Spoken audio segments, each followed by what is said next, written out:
Welcome to Politicrap. I'm Walker. And I'm Jon. This is your morning news. In Iowa today, Ted Cruz, having no other reasonable ideas to discuss, once again dredged up Benghazi to say that Hillary Clinton should be spanked for it like his 5-year-old daughter. Cruz asserted that Clinton lied about Benghazi and that she should be spanked by the American voters.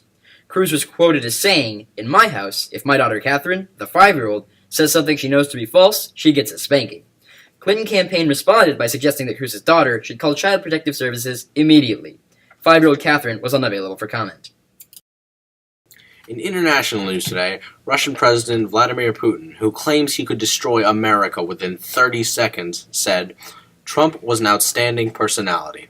Really, Trump, an endorsement from the most hated man in the West? Enough said.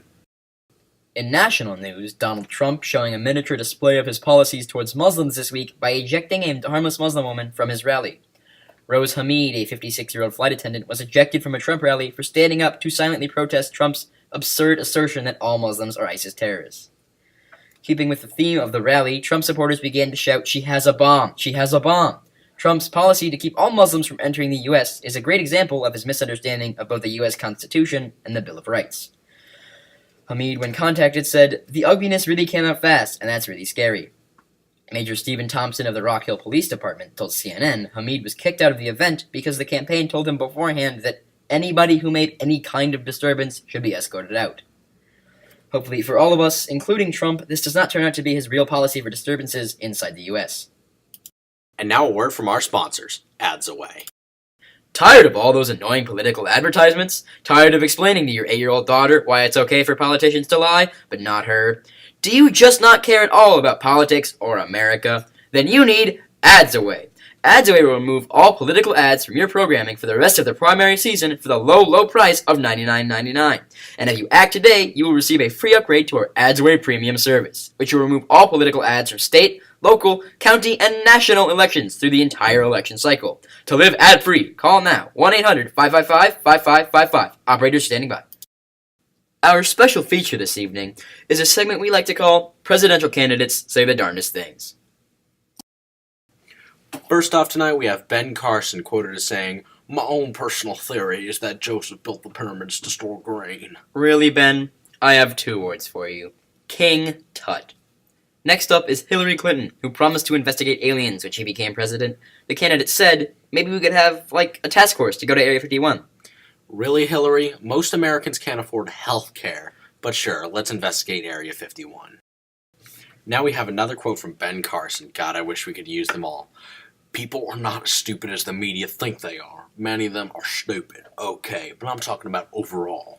Sadly, the people at this event were not capable of understanding his comment. Ladies and gentlemen, one of these fine people could become president of the USA. God help us all. This has been another issue of Presidential Candidates Say the Darndest Things. In sports today, Serbian tennis player Novak Djokovic, currently ranked number 1 in men's singles, was offered $200,000 to throw a match back in 2007. Many other players have joined with Djokovic to report on the widespread bribery and scandal in men's singles world tennis. This is a problem not only in tennis, but in sports the world over. Something must be done. My bookie, Fast Eddie, said to me, "You know it's a sad world when the illegal betting around the sport has more integrity than the actual sport." And now to John with the weather. The weather today is going to be cold and slippery. Watch out on your drive to work, and when you're coming back home to pick up the wife and kids, watch out for snow flurries. This has been the weather. Now it's time for the editorial portion of our show we like to call Yakety Yak. Out of all the candidates in this election, who would you vote for? Be honest. So, you're giving me a basket of idiots and asking me to pick one? Yeah, every 4 years. So, you've given me a megalomaniac, multi-billionaire bully, a man who likes to spank both women and children, a Jehovah's Witness that thinks that Joseph stored his grain in the pyramids, and, well, Mike Huckabee, say no more. But then again, your side isn't too good neither. Yeah, I mean, we've got a radical socialist, leftovers, and that other guy. So, I guess neither side really has the good choices, do they? Is none of the above an option? It sure should be. I mean, at this point, I'm willing to vote for, Mickey Mouse, or just whoever. Well, there's always still Sarah Palin. Sorry, ladies and gentlemen, but it seems we're all out of time for Yakety Yak today. you tune in next week for another edition. This has been Politicrap. I'm Walker. And I'm John. And we both hope you have a great day.